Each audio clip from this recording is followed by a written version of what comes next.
ખબરોમાં બન્યા રહેવા માટે બેલ આઇકોન દબાવો અને એબીપી અસ્મિતાને સબસ્ક્રાઇબ કરો. ઘટનાને લઈને જે મોટી વિગતો છે તે આપી રહ્યા છે અમારા સહયોગી વિવેક. તેમની પાસે જઈએ. જી વિવેક. ચોક્કસ અમિતા, દર્શકોને અત્યાર સુધીમાં ઘટનાક્રમ અંગે જો વિગતો આપીએ તો રાત્રે ઉદય શિવાનંદ કોવિડ હોસ્પિટલમાં જોરદાર ધડાકા સાથે આગ લાગી હતી અને ત્યારબાદ જે અફરાતફરી સર્જાઈ. સેનિટાઈઝર સહિત ઓક્સિજનના ફ્લોને કારણે આગ ઝડપથી પ્રસરી, ધુમાડો પણ વધ્યો. આગ લાગતા કેટલાક દર્દીઓ જીવ બચાવવા માટે બાથરૂમમાં પુરાઈ ગયા તેવી ફરજ તેમને પડી, એટલે ગંભીરતાને સમજી શકીએ છીએ. હોસ્પિટલના સ્ટાફે તમામ કાચ તોડી અને ત્યારબાદ ધુમાડો ઘટતા દર્દીઓને ધીરે ધીરે શ્વાસ લેતા થયા અને ત્યારબાદ તેમને સુરક્ષિત સ્થળે ખસેડવામાં આવ્યા. હોસ્પિટલમાં ફરજ બજાવતા અજય વાઘેલા નામના વ્યક્તિએ ખૂબ જ ઉત્કૃષ્ટ ઉદાહરણ અહીં આપ્યું.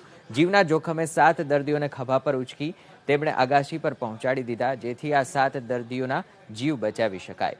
આ સિવાય જો વાત કરીએ તો તબીબ કરમટાએ હાથથી આગ બુઝાવવાનો પ્રયાસ કરી અમુક દર્દીઓને ઊંચકી અને બહાર ખસેડ્યા હતા, જેના કારણે તેમનો પણ જીવ બચી શક્યો છે.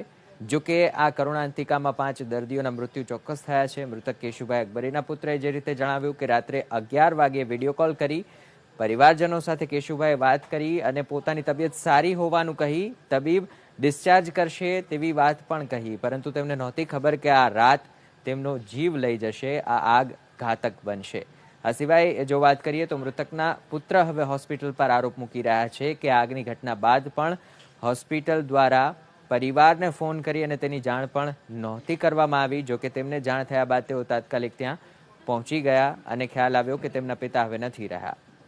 રાત્રે 2:20 માલવિયા પોલીસ સ્ટેશનમાંથી કોલ આવ્યો અને પિતાના મૃત્યુના સમાચાર તેમના પુત્રને મળ્યા હોવાનું તેઓ કહી રહ્યા છે. અમિતા.